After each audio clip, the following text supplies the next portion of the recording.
Hi everybody, welcome to day 5 of College Advice Week. Today we're going to be seeing two presentations. The first one is on appeals and waitlist, and this is presented by Alison and Hannah. And then after that, we have another presentation by Kaitlyn talking about community college. And now I'm going to pass it to Anne. Hi everyone, my name is Anne. I'm attending Baylor this fall as a nursing major. So just to give you guys a background of how this Zoom call will work is that so Alison and Hannah will be presenting the first, and during this and then Kaitlyn will be presenting the second one. During both presentations, you guys can ask questions throughout the chat, but if you guys feel uncomfortable, you guys can privately message me or Angela or any of the co-hosts. At the end, we'll have a live Q&A where you guys can then unmute yourselves and ask the host the questions verbally. But if you guys feel uncomfortable, feel free to privately message Angela and me again, or you can publicly ask the question in the chat. So now I'll be passing it on to Lauren. Hi everyone, my name is Lauren and I will be attending UC Irvine this fall as a criminology and law major. I just want to start off by thanking you all for taking time out of your days to attend this meeting. I hope that you enjoyed the two presentations we have today. And if you are just joining us later this week and missed a few of the presentations at the beginning, don't worry, because all of the resources, including the presentation slides and recordings of these meetings, as well as infographics that Angela and Kaitlyn made, will be posted on our website, which we will link on our Facebook group and Instagram. So if you aren't following us on either of those platforms, make sure you are so that you can access the website. With that being said, I'll now hand it off to Alison and Hannah with their presentation. Hi, so without further ado, here's appeals and waitlists. Hi, my name is Hannah Ruelos. I'll be attending UC Davis in the fall. I originally was admitted as a community and regional development major. However, I'm planning to switch to human development and possibly do pre-nursing so that I can do public health in the future. Hi, my name is Alison Sun. I'll be attending UC Santa Cruz in the fall with a computer science major, and here's my contact information if you'd like to message me. So we'd like to start off by sharing our waitlist experiences. I was waitlisted at 6 schools, which are here: UC Davis, Irvine, San Diego, and Santa Cruz, as well as Reed College in Oregon and Smith College in Massachusetts. I wrote waitlist statements for Davis, Reed, and Smith, and I ended up getting off the UC Santa Cruz waitlist. So for me, I was waitlisted at 2 schools, UC Davis and UC San Diego, and I got off the waitlist for UC Davis. So for UC San Diego, it's a simple opt-in, yes or no. And then UC Davis, I had to write an appeal statement for that. So I'll be presenting the section on being waitlisted, and I'll be covering things such as initial reactions, considering your next options, and what steps to take after that. So your initial reactions are that you might feel upset or blindsided at first that you didn't get in, but don't feel discouraged. The first thing you're going to want to do is to remove your toxic mindset and don't think things like, why did they get in and I didn't? Where did I go wrong? Or state schools are worse than UCs. You're going to want to have an open mind and look on the bright side for this stuff. Next, you're going to want to consider your options. If you want to get off the waitlist for this school, then you have to ask yourself, do you actually see yourself going here? And are you willing to write an appeal or submit supplementary materials in order to get off the waitlist? If you don't want to get off the waitlist, then you have to consider what your present college options are. You're going to want to consider safety schools or community college and make a pros and cons list of each. And be sure to consider cost as well. You're going to want to be open to all possibilities, but be realistic at the same time. You're also going to ask yourself, am I even going to get off the waitlist? It's important to know that waitlists are just pools of applicants that colleges admit from to fill the incoming class after some admitted students deny the admissions office offer or enroll elsewhere. With the exception of some schools, these aren't actual lists that you're ranked on. Admissions always vary because in some years, schools will admit a lot of students off the waitlist, other years maybe only a few or none at all. Finally, make sure you opt into the waitlist as Hannah said earlier. This is usually done through your admissions portal in a simple yes or no. Schools will often have deadlines for you to do so, usually around mid-April, and you'll hear back anywhere from May after May 1st, decision day, to like the summer. And I've attached a picture of the UC Waitlist FAQs for your information. Your next steps after this. You have to determine whether you want to write an appeal or a statement as to why the school should accept you. Most UCs say they don't accept supplementary materials. However, schools like Berkeley, LA, and Davis will let you write essays. However, a lot of people tend to submit supplementary essays or letters of continued interest anyway. On the other hand, a lot of private schools are more open with accepting letters of continued interest and other materials like recommendation letters. What is really, really important is that you need to submit a deposit or commit to a backup school in case your waitlist schools don't work out, so you'll at least have somewhere to go to. I'll be going over types of supplementary materials. First, there's a letter of continued interest, which is used for not only for waitlist decisions, but for deferral decisions as well. So for example, if you applied early decision or early action and your application was moved to the regular decision round, then you might want to write a letter of continued interest for this scenario as well. This is used to provide updates on your grades and extracurriculars in the second semester since you've applied, and it's addressed to an admissions committee or your regional admissions officer. Please keep it to one page and make it concise.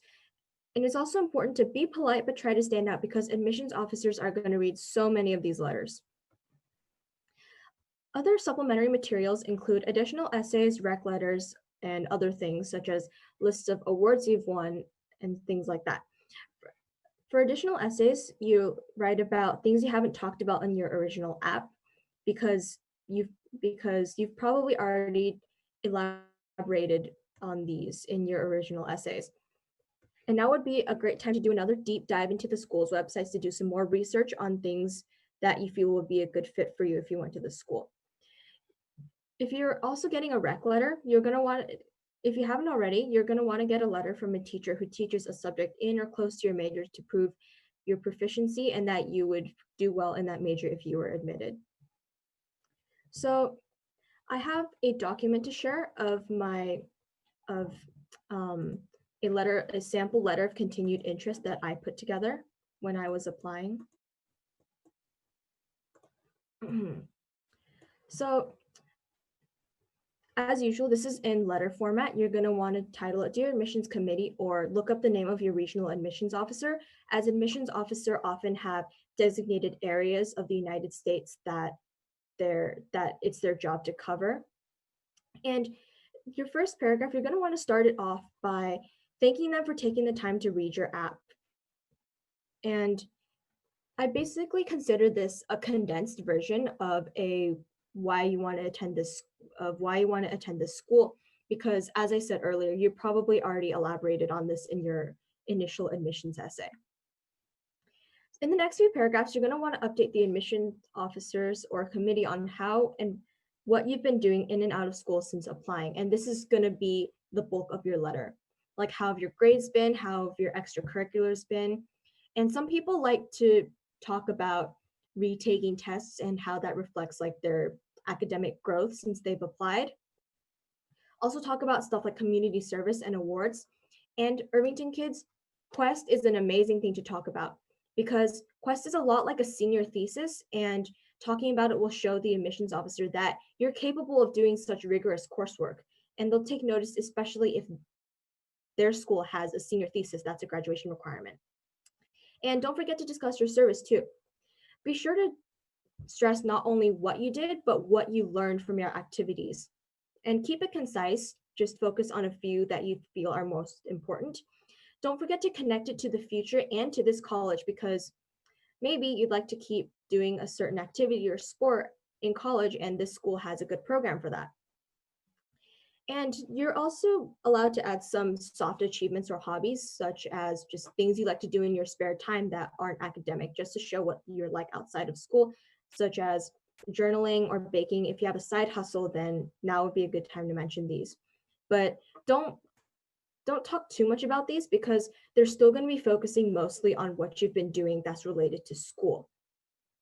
And in your conclusion, you're just going to want to wrap it all up, maybe just tell them how much you look forward to joining their campus and restate everything about how you think you'd be a good fit for their school, and then thank them one last time and end it on a positive note. You're going to sign it off with your name and ID number, and hopefully you've written a really good and concise not essay, a really good and concise letter that will convince them on why you should attend their school. And I've linked a couple of resources, and this document will be linked at the end of the slideshow so that you guys can see it afterwards. So now I'm going to hand it over to Hannah, who's going to talk about appeals and present a document.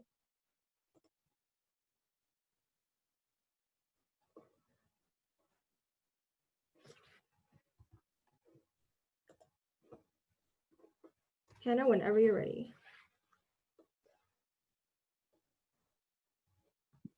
Hi, so I'm going to be talking about waitlist letters of continued interest.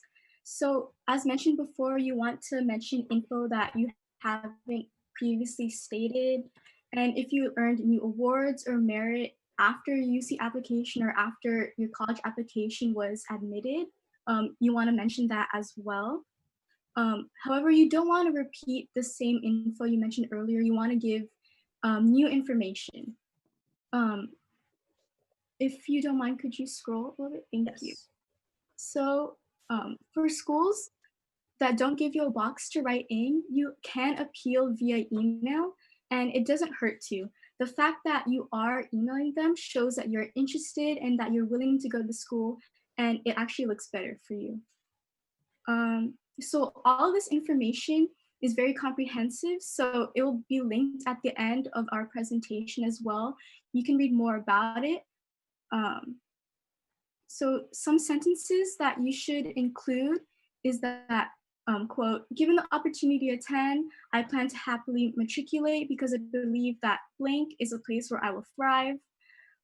Title your email so it stands out, but it's not too weird. You want to make sure you get the attention of the admissions officers.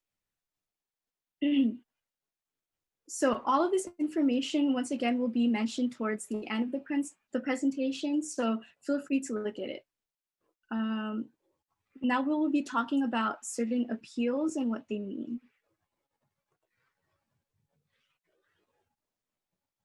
So what exactly are appeals? So if you're waitlisted at a UC, for instance, some schools are really easy with the process. After receiving your decision, schools will lead you to a new window. And then from that window, you can either click yes or no to opt in on the waitlist. Other schools require a little bit more. They ask you for an appeal statement, and it's a great opportunity to explain new circumstances that have occurred, and it gives you an opportunity as to why they should accept you off the waitlist. So just keep in mind that you're usually given a week to opt in. However, the new decision for if you're taken off the waitlist can come anytime between May 1st and late June. So there's more information on the next slide. This article is also linked, but I'll give you a few moments to read what this article has to say. In the second paragraph, for example, you can mention family circumstances, new awards you received after the UC application. And then if you continue to read on, it shows that some universities might not accept things than others. Like, for example, some schools don't ask for letters of recommendation. So if you don't need that, you don't necessarily have to put in the time for that. So just do your research on what you need and what you don't need. Next slide, please. So again, with what are appeals, if you were initially rejected, you still have a chance to appeal as well. So this screenshot is from the UCI website, but feel free to do your research on other schools you're interested in. I'll give you some time to read this paragraph as well. For the most part, it does provide similar information than what was previously stated, but again, do your research with what school you want to attend. So what to consider when writing, alongside talking about new circumstances or awards you have received. I did some research and I read a few articles about what you can include in your waitlist. So one of the articles that I read talked about two things. What can the school give you? For example, you want to mention that the school you're applying to or the school you want to get off the waitlist for or you want to appeal to is your number one school. You want to really make it known to them. The fact that you're even writing a statement shows your willingness to attend. And then what the school can give you, you can mention specific locations, specific programs or departments, study abroad opportunities, clubs or organizations they offer, internships, the alumni network, the list goes on. Also try to think of things that only your school, your intended school may offer. For instance, the UC system, we all know that it's kind of a research-based system. So when writing your waitlist statement or your appeal statement, don't mention that you're drawn to the UC system because it's a research-based university. You can mention that, but don't let that be like the unique determining factor as why you want to go, because it's not really unique to just one UC. Like all UCs have that kind of characteristic, if that makes sense. And then the second thing you want to think about is what can you give back to the school? So now that you know what the school can offer you, how will you utilize these resources given? You want to make it known to them that you are worth being there. So once again, do your research. You want to find one or two unique programs or clubs you want to join, explain why this relates to your career goals, why you identify with them, and how it matches your personality. Going off of personality, what to avoid, try to avoid surface level or cliche personality traits. You can mention how hardworking you are or how much of a go-getter you are, but don't just leave it off at that. You want to go more in depth of how you can apply your personality, how it fits with the school. You don't want to just mention your valuable traits, you want to elaborate on them. And then most often, appeal statements or waitlist statements have word limits. So avoid using too many filler words like that or like. For example, I can utilize my skills. That's like around 8 words. You can try to narrow it down to 6 words. I hope to utilize my skills. It communicates the same thing, but you lessen the word count, so it gives you more opportunity to strategically talk about who you are and why you want to go to the school. Next slide, please. So now we're going to be giving specific appeal samples. So this was my sample for UC Davis. So I'm going to be talking about 4 to 5 different things that I personally talked about. So as I mentioned before, I wanted to do community or human development, and I really wanted to be part of the public health field.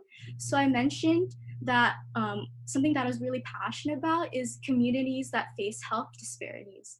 And I wanted to study that more at UC Davis. And the thing about UC Davis is that it's in between this agricultural lifestyle, but also near the urbanized Bay Area. So that location is unique to my specific school, and that can give me opportunities. It's close to a big city, but also a college town. So things like that, identify key features and why you think you'd fit with that. And then, like I mentioned before, do your research about organizations offered. So for me, it was really important that I was involved in Filipinx culture and how that coincides with public health. So I found a health clinic that serves underserved populations of Filipinx veterans and immigrants. So things like that to consider, what you're passionate about your major, identify key features and why you fit, and then once again, applying your research and what is important to you specifically. So that's what I talked about alongside like new circumstances. This is some of the other things that I talked about. So I also wanted to share some bits of my sample that I wrote for my waitlist essays.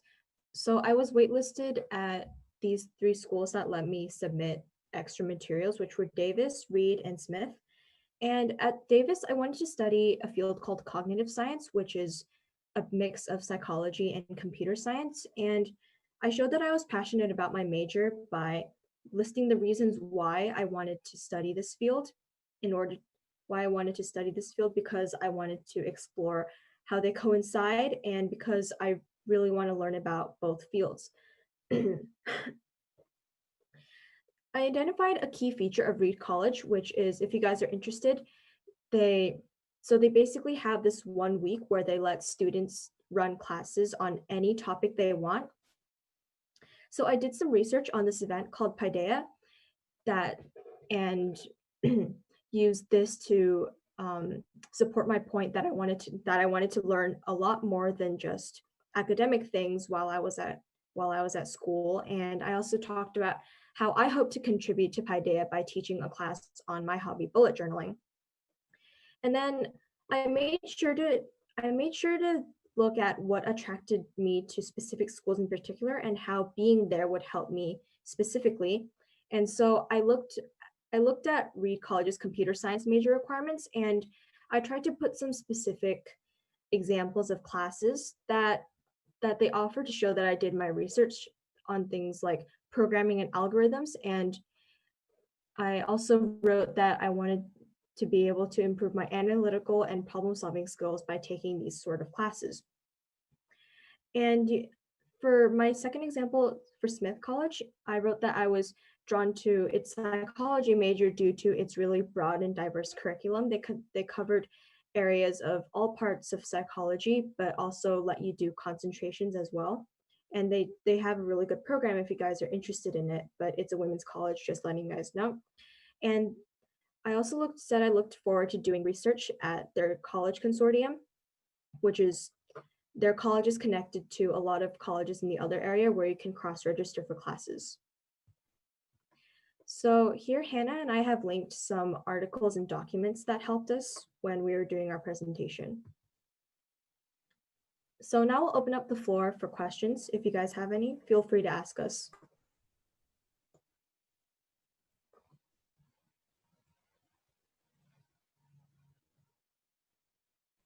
If you guys don't have questions, we'll save the session at the end and we can move on to Kaitlyn's presentation on community college.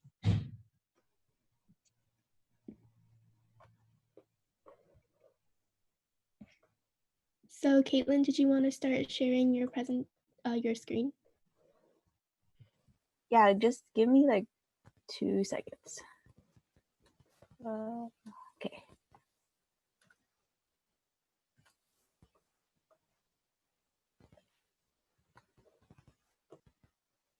Alrighty, is everything all good? Yeah. Yeah. Yeah, all right, cool. So, hi guys, my name is Kaitlyn, and I'm going to be talking about community colleges and the pros and cons of it. So first off, like I said, my name is Kaitlyn. I'm going to be attending Mission College, which is a community college in Santa Clara, and my major will be early childhood education, which also goes into human development or child development. So this is what I'm going to be going through. So pros, cons, direct admission programs, and how to transfer. So first are the cons. These are cons that I made up, so I don't know if anyone could think of more. And if so, just ask me and I'll probably try to prove them wrong to you. So the only ones I could really think of that were solid facts were 2 of them. So the first one is that you won't be able to get out for 1 to 2 years. But this is actually false because there's also some community college that allow dorming. There's a couple in Los Angeles and SoCal area that allow dorming, which enables you to be able to get out and still have a cheaper cost. And people say at community colleges, friendships are lessened because most students at community are there for only academics and not really there for friendships, I guess. But this is also not true too, because if you're outgoing and you try to make friends, I'm sure they will love to be friends with all of you.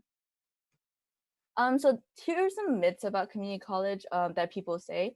So people say that you're never going to be able to experience a college experience, meaning you won't be able to dorm there, meet new people, you won't be able to party, I guess. But this is actually false because you'll still be able to go if you do transfer for 1 to 2 years. If you get your bachelor's at a community college, that's fine also because I'm sure someone will hold a party or whatever like that. Another myth is that you should be ashamed to go to community college.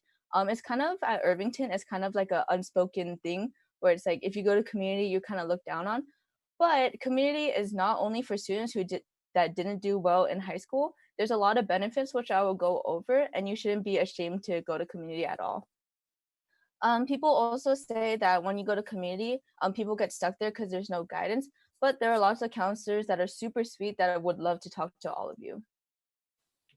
So pros, yay! Alrighty, so this is the good stuff, right? Okay, so when you so one of the main reasons why people go to community first is it's easier to get into higher schools. For example, UC Irvine in June 2019 sent out this stats. So freshman admission rates were 26.6%, while transfer rates was 44.4%, which kind of shows. And there's also direct admission programs that I'll be going over later. It's easier to get classes. So I know a lot of people at San Jose State weren't able to graduate on time and had to spend extra money on dorming and taking extra classes because they weren't able to register for their class on time. But at community college, as of right now, is less populated, and people I guess there's more people with different majors, so you'll have a greater chance of getting those classes you need. As you guys know, community college is a lot cheaper. So keep in mind, to be able to transfer, you need 60 units. So at community, each unit is $46, while at state schools, it's around $200 to $400 per unit. And then it's $500 to $700 for UCs. And also at Alumni College, for all Fremont Unified School District, you will be able to apply to the Alumni Promise Scholarship, which means they pay for books and your classes. So pretty much you're going to college for free if you go to Alumni. A lot of other people say that you won't get the same qualified professors if you go to community college, but this is actually false because a lot of professors from UCs, CSUs, and privates go to community college almost as like a side hustle, and they teach for fun there. But so it's the same qualified professors. So I'm going to be talking a little about the direct admission program. So there's two of them that I know of. So I'm just going to be talking about associate's degree first. So associate's degree is a 2-year degree but then for transfer is like, how do I explain this? Like, it lets the future employer know that you had intentions to transfer, and the schools that you were going into with the associate's degree for transfer lets them know that you already finished your associate's degree and you're going to try to continue to your bachelor's. So this is just kind of a list of some of the degrees. So there's 2 different types of associates: is associates for arts or associates of sciences. So these are some of the lists. So for example, mine is early childhood education. So it's going to be associates of sciences, and then the T stands for transfer. So you guys could take a look if you're interested in any of these majors. Alrighty. So why get a associate's transfer? So for all California community colleges, you'll be able to transfer into any single CSU with one of the degrees for transfer. And it's also good to have associate's degree just in case. For example, my mom, she did not get the degree, but she went to college for 3 years. But because something happened, she had to drop out. And now she has to do schooling all over again, and they wouldn't even let her keep her units because she didn't get her associate's the degree. Because when you get a degree, they can't take that away from you.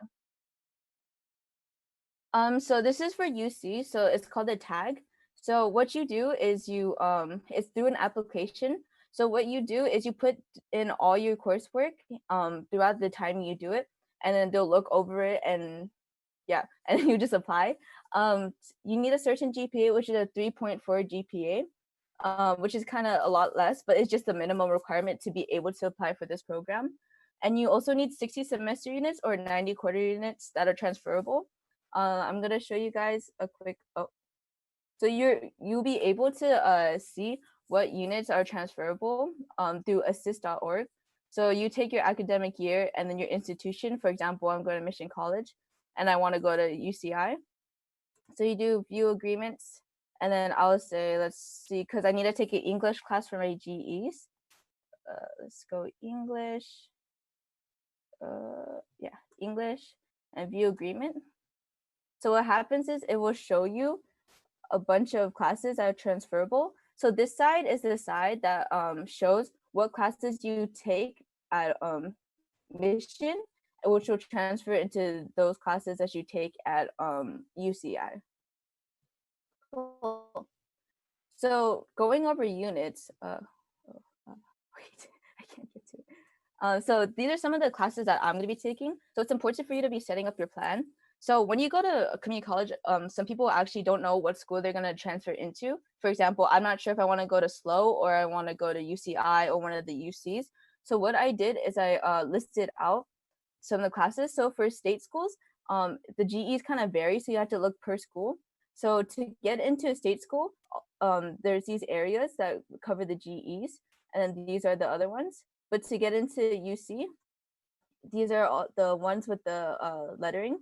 These are all the GEs. So I'm going to be trying to get a lot of the GEs done beforehand, so then I'm able to make my decision if I want to go to UC or state later on, if you guys can see the difference, right?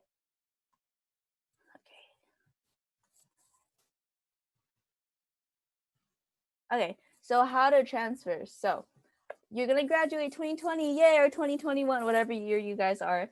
And then you're gonna make your CCC apply account. So what happens is that account is gonna link you to all the different community colleges. For example, if you take Spanish 4 or 3 in high school, as a learning class, but you go to say De Anza or a different community college, it will still be able to link together as long as you make a CCC apply account.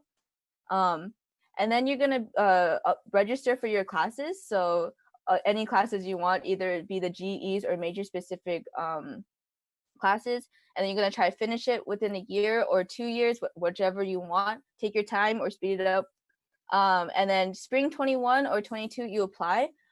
Keep in mind, if you do finish in 1.5 years, some of the UCs don't take winter transfers, and some of the state schools take winter transfers. So just keep in mind and talk to your counselor about that. And then 23, 24, you graduate. Yay! Okay. So here's some tips about going to community college. So this applies to all colleges. Use your counselors because they know so much more than any other student or past alumni or anything like that. Manage your time. So one thing that I saw happen a lot is that people take on too many courses at one time, and because they want to graduate early, they take on too much and they fail some of the classes, which affects their GPA, which also affects their likelihood of going to a UC or state school. Plan out your classes beforehand. If you don't have a plan, it's kind of hard for you to get your classes, because sometimes you'll take classes you don't need or take classes that you do need and you can't get them. So just make sure you guys keep that in mind and either have a spreadsheet or keep in mind exactly what you want to do. Don't stress, because honestly, no matter what school you go to, as long as you work hard, I know it's cliche, but as long as you work hard, you'll get somewhere. If you're gonna go into postgrad, a lot of different postgrad majors, for example, like education, it doesn't require you to have a top undergrad school, I guess. Another thing is it's so much easier to get into the more competitive sports through community college first, because a lot of the community college coaches have connections with a lot of the higher schools. So I was gonna play basketball at Mission College, and he offered me Long Beach State and I think it was San Diego State. He said he had connections there and he would be able to hook it up if I played. Unfortunately, I'm going to be trying to focus on my education and on my work. And last but not least, be proud of whatever school you go to.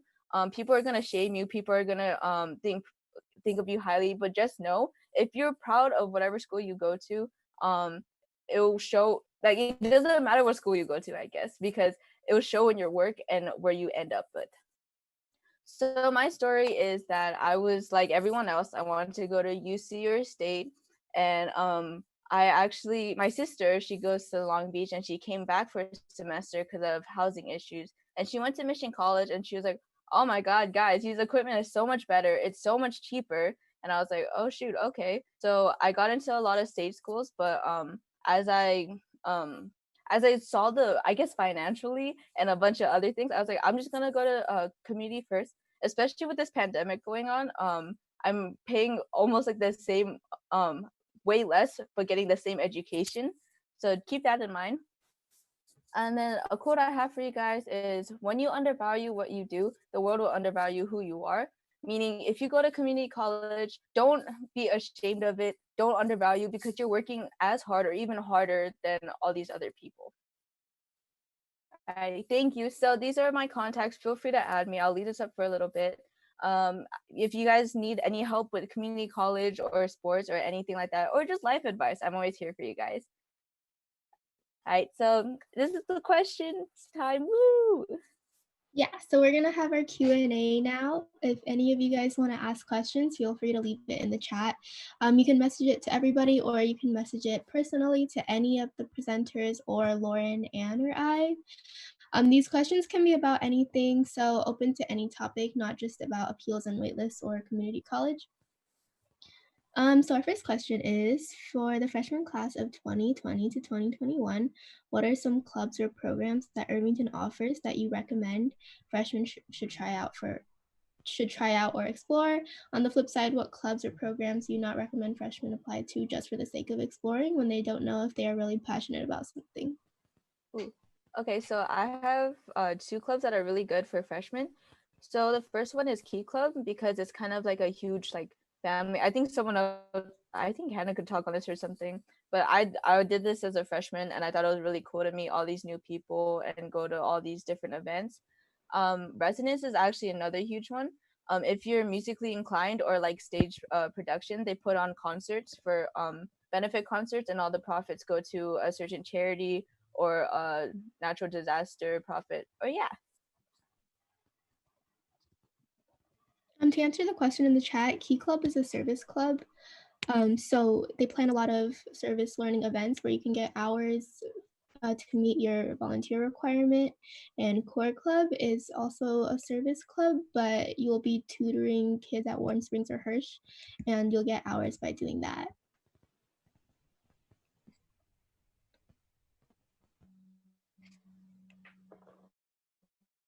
Are there any more questions? Or does anybody else want to add to what clubs or programs that they recommend? Just to add on to clubs, I don't think that like one club is better than the other. Like it's honestly up to you. Just explore, dip your toes. I know on Maze Day they have a whole, in the pavilion they have a whole area where you can like sign up, put down your email, and that doesn't hurt. They'll add you into their Facebook group, and you can decide it with that, like if you want to participate more in it or not. But it's up to you. It doesn't hurt. You decide what's best for you. Also, I just want to note that later on we will be detailing more about different clubs that you could join, especially from some seniors who were very involved in clubs. We'll most likely like post that on our website as well and update you guys on our other platforms. So just be on the lookout for that. And as for any advice for the Change Project, we're also going to be discussing like the different benchmarks at Irvington specifically, so that the underclassmen kind of, I guess, feel a little bit better like before they enter the school year and have the benchmarks year round.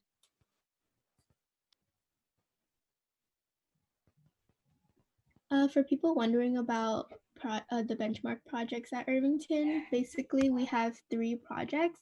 The first one is in freshman year called Change Project. This is a service learning project focusing on the environment. So you'll have a group of about 3 to 4 people, and then you guys will like write a paper and present on an environmental topic. And then sophomore year, you have a project called World Issues Project, also called WIP. So these topics focus more on like child labor and human trafficking, terrorism, things like that. And this is an individual project, and you will also have to write papers, participate in Socratic seminars. And then senior year, so junior year, there's no benchmark project. And then senior year, there's a project called Quest, and this is focused on a social issue that you get to choose by yourself. And this one is the most individualized project because you get to create your own topic, whereas sophomore year, you'd be assigned a topic. During Quest Project, you have a lot of freedom to explore different service project options, as well as working with a consultant in the field of your topic to like find a solution to your social issue. So for example, my social issue was mental health decline in cancer patients. mental health declining cancer patients. So I volunteered at a hospice. I learned from the volunteer coordinator there. And then there's going to be 3 presentations for Quest. There's the findings presentation, a policy presentation, and then like at the end of the year, you give this big testimony about like your whole experience through the project.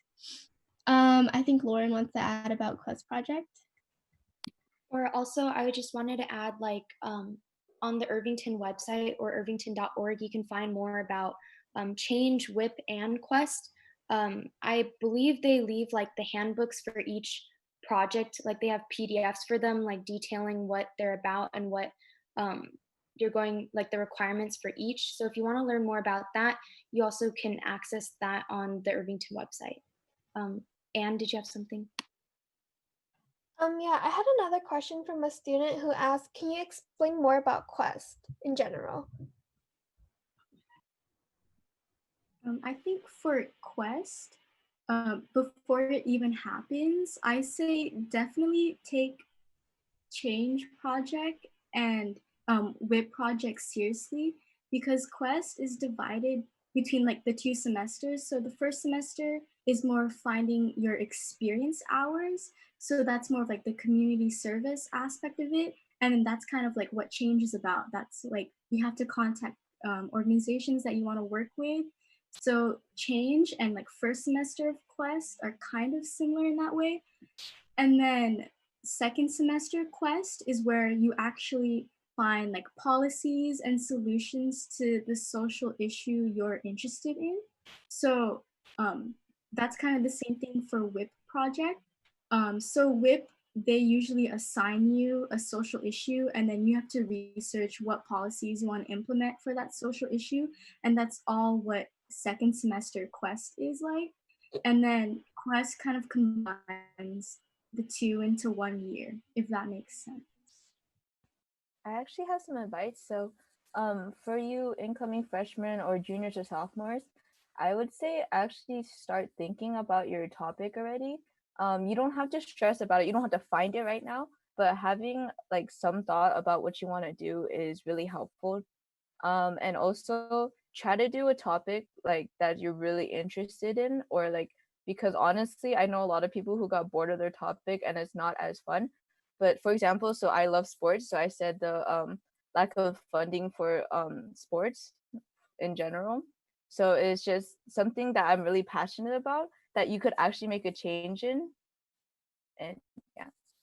And then to kind of piggyback on what Kaitlyn said, also try to find a topic that you can see yourself doing in the future. Like the Quest topic I had was the education gap in underserved communities and how that influences people's health. So for me, like learning throughout the year of that topic kind of determined what I wanted to major in.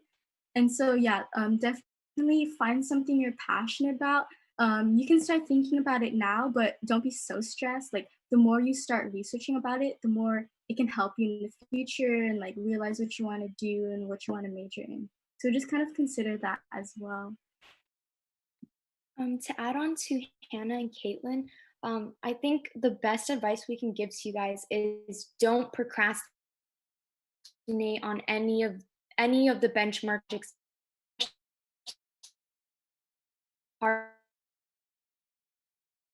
that you have to get things in, and you might deducted for having them incomplete. How long they're doing that. I think there was like a debate on it this year, but it's been a graduation requirement, and you still have to turn in all the forms, your papers, and present on time, or else you won't be able to walk with your class. Yeah, I heard that some people are trying to petition to have Quest canceled, but I definitely wouldn't count on it because Quest has been such a big part of Irvington for like the past, like, I don't even know how many years. So just don't count on it being canceled. It's actually a project that I've learned a lot from, and I think it's really beneficial. A more specific note on service requirements for each project. With Change Project, you're going to earn 10 hours of service working with your 2 to 3 group members on your environmental issue of choice. Some people have, for their service projects, gone to remove invasive plants or clean up beaches. My group did the decline of the monarch butterfly species. So what we did was we went to Santa Cruz Natural Bridges State Beach to plant some plants that attract monarch butterflies to try and help this problem. You won't do any you local organization, and then you do 10 hours of service, which is where you apply that knowledge with a different organization, or you can choose the same organization to try and help out members of the community. And to answer the question, if you pick your topic and group members request, technically you do, but for some teachers, like the group members will get kind of funky. So just keep that in mind. And the topics you get to choose with your group. So I think how you pick your group for change project is that you write, for my class at least, I don't know how it was for everyone else, we wrote down people who we were willing to work with, and then the teacher willing to work with. And for the topics, you get to choose your own topic, but if someone in your family has already chosen that topic, you can't do it anymore. So if you have a topic that you guys really know you want, make sure you tell your teacher as soon as you can. So Angela mentioned a family so in freshman year, you're going to have the same people in your English class and science class to work with change more efficiently. And that's going to be the same for WIP, except it's going to be English and history. And for Quest, there are no families. And so junior and senior year, you don't have any families. Are there any more questions, or does anybody else want to add to that?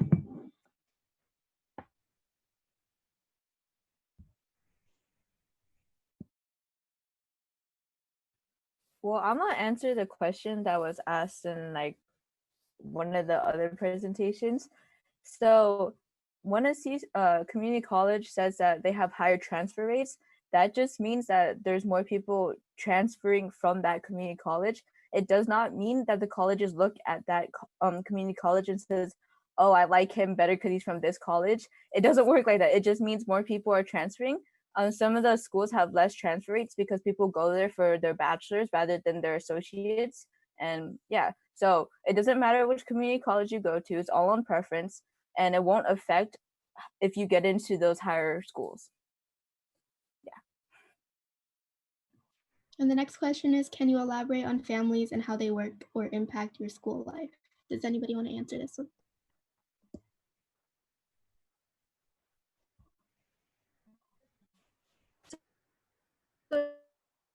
So you're just going to have the same people, and so benchmark makes more easier. And I'm not really sure how they impacted my school life, but it was definitely nice having the same people in these classes. So it was nice when I entered freshman year to be able to see familiar faces in all of my classes and to have classes with all of my friends. To piggyback on Allison, having a family your freshman and your sophomore year, your teachers will be in contact with each other so they can talk over your essays, like your papers that you write. It's just easier because one of them will be a science and one will be an English teacher. So both both teachers will elaborate and tell you how to improve on your essays. Just to mention some other things, there are different families at Irvington. So a popular one is honors and the other one is regular, but a lot of students don't know about CCA, which our school is known for because we're an art magnet school. That I think is a 2-year commitment, and you have to take an art elective. And throughout your curriculum, your teachers actually incorporate art projects, and it's not just art; it's like drama, like speaking up, and it's I would suggest I was only in it for my senior year on accident, but I thought it was really fun. Another popular one is Shape.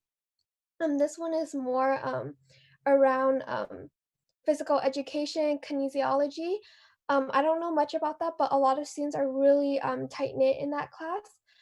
Another one is ITA, but I don't know if we still have it at our school. It's something with like internet Oh, so something. I Technology. actually I wasn't part of ITA, but I took the ITA tech classes that most ITA kids took, and it's basically focusing on teaching you computer fundamental skills in preparation for a technical career in the STEM field. So what I took was computer support, which was just teaching you fundamentals on how the hardware and software of a computer work, and also internet engineering, which is basically how how messages get sent over the internet, stuff like that. We learned a lot about binary and the internet and stuff like that. It's definitely really cool if you're thinking to go into a STEM career. And I was actually part of CCA as well. And just like Anne said, it's really good for art students. And the art elective is a requirement to be a part of this family. It was definitely a really good experience for me, and I'd recommend it if you're interested. I believe the application process takes place before your freshman year in like around March, so it might be too late, but if you have any friends you want to refer to it, then it would be great.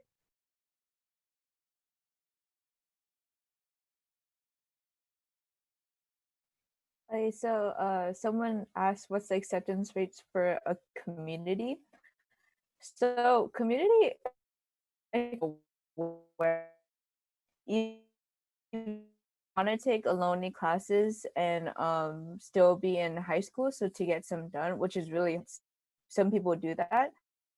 You could do that, and it's called dual enrollment, and you have to get approval from your AP or principal, one of the two. But yeah, so people can take college courses in high school or even middle school, but just keep in mind it's kind of a lot, especially if you're taking on 6 classes already at Irvington or Horner. Are there any more?